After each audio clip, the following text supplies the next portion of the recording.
If you own a rental property, you've probably asked yourself, should I upgrade this? And I used to think the answer was always yes. But after years of owning and managing rentals, I found something surprising. Not every renovation adds value. In fact, some updates might actually hurt your returns. Welcome to Strategy Saturday. I'm Charles Krill, and today, in this episode, we're breaking down renovations that don't add value, so you can avoid upgrades that look good in theory but don't increase the bottom line. Over the years, I've made upgrade decisions that felt smart but didn't improve rent, resale, or ROI. And I've also seen other investors make the same costly mistakes. So let's break down what worked and what was just wasted money. Not all renovations will add value to your property or raise rents, and some renovations might actually decrease your property's value or make it harder to sell or rent altogether. Typically with rental properties, we're focusing on making renovations that will increase rents and thus increase value. If you were flipping a home to sell to future homeowners, the level of renovation would differ since the buyers will be living there. Compare that with a personal home that you are purchasing or already own. Your type of renovations will vary as well, since they will be more geared towards your family's requirement versus a more universal flip renovation. So, some renovations that will not increase value include number one, unpermitted improvements, mainly structural improvements and improvements requiring a licensed contractor to complete. Inspectors and lenders will most likely not approve unpermitted work. Number two is over improving properties. Now, properties that have been over improved will not achieve any meaningful increase in value or rent if the neighborhood does not support those renovations. Number three is installing a pool. Now, adding a pool can be expensive and will not meaningfully increase the value of your home or increase rents you can achieve. If you're renting a property, it will increase your ongoing maintenance and your insurance premiums as well, which kind of takes away from what we're trying to do, which is increase our NOI. Number four is installing solar panels. Solar panels usually take decades to show return on investment, and at that time, they might require replacement, so not a great investment idea. Number five is high-end appliances, and this is similar to over improvement, but high-end appliances rarely increase the value of your property and be costly to repair and maintain if they're installed in a rental property, and they might need like a specialty repair person to come out and fix them, which just decreases your NOI and increases your headaches as they are. Number six is manipulating the layout or number of rooms. Now, if you're renting a property, having more bedrooms will usually fetch a higher rent. But the trade-off is that you now might be missing a dining room, right? And one of my first rental properties, we converted the dining room to bedroom and making 3-bedroom apartments with a living room and a kitchen. And it worked great. If it were a single family house and the new owners lost 1/3 of their common area space, this might be less appealing. But it was one of the things with rental properties that having that extra third bedroom for people, it allowed us to get a higher rent, and it also made people stay there longer. So it was a win-win. Now, moving on to investors who rent properties. Now, here are some apartment renovations that generally do not increase rent or will only increase it minimally. So just because a renovation does not increase rent substantially does not mean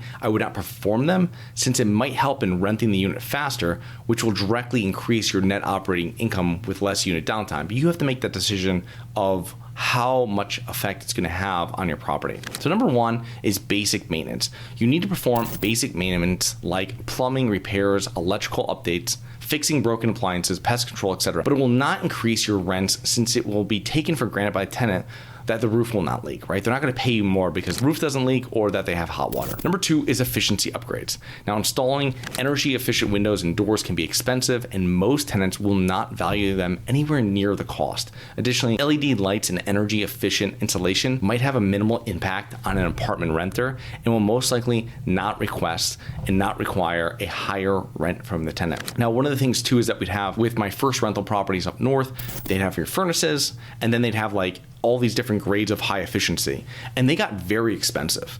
And you're like, it just doesn't make sense. You're not going to put high efficiency furnace in there and I'm going to try to get like an extra $40 a month from it. It's just not going to work, right? So it's one of those things where it just doesn't pan out. So that's one of the upgrades you would make. You're just going to put in there like the basic furnace that's going to work well and be more efficient than the last one that was in there. However, it's not going to be the one up here, the top one that's going to be 2x, 3x the cost of it. Number three is common area upgrades. Now, upgrading common areas like hallway, stairs, landscaping, etc. might not directly increase rent that much, but it will assist with renting units faster and will give tenants more pride in their units. This is also a good thing too with renewals. Number four is small cosmetic updates. Now, minor cosmetic upgrades typically do not cost that much and will not substantially increase rent, but usually these updates have a high return on investment. Fresh paint or accent walls, new blinds, upgraded light switches, faucets, or USB outlets. It is doubtful that adding 2 USB outlets in the kitchen is going to increase rent dramatically. Still, you combine that with an accent wall, new faucets, and new paint in the rooms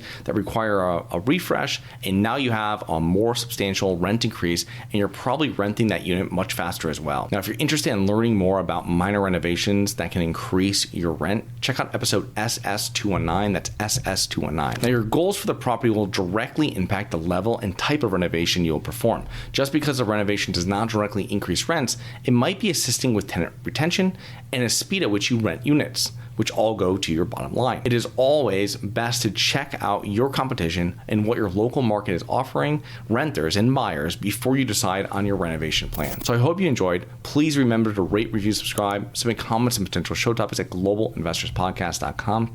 If you're interested in actively investing in real estate, please check out our courses and mentoring programs at syndicationsuperstars.com. That is syndicationsuperstars.com. Look forward to 2 more episodes next week. See you then.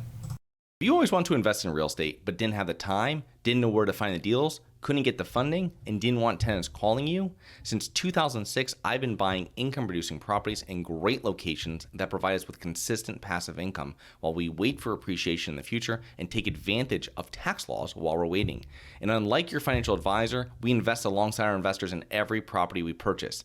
Check out investwithharborside.com. If you like the idea of investing in real estate, if you like the idea of passive income, partner with us at investwithharborside.com. That's investwithharborside.com. This episode should be considered specific, personal, or professional advice. Any investment opportunities mentioned on this podcast are limited to accredited investors. Any investments will only be made with proper disclosure, subscription documentation, and are subject to all applicable laws. Please consult an appropriate tax, legal, real estate, financial, or business professional for individualized advice. Opinions of guests are their own. Information is not guaranteed. All investment strategies have the potential for profit or loss. The host is operating on behalf of Syndication Superstars, LLC exclusively.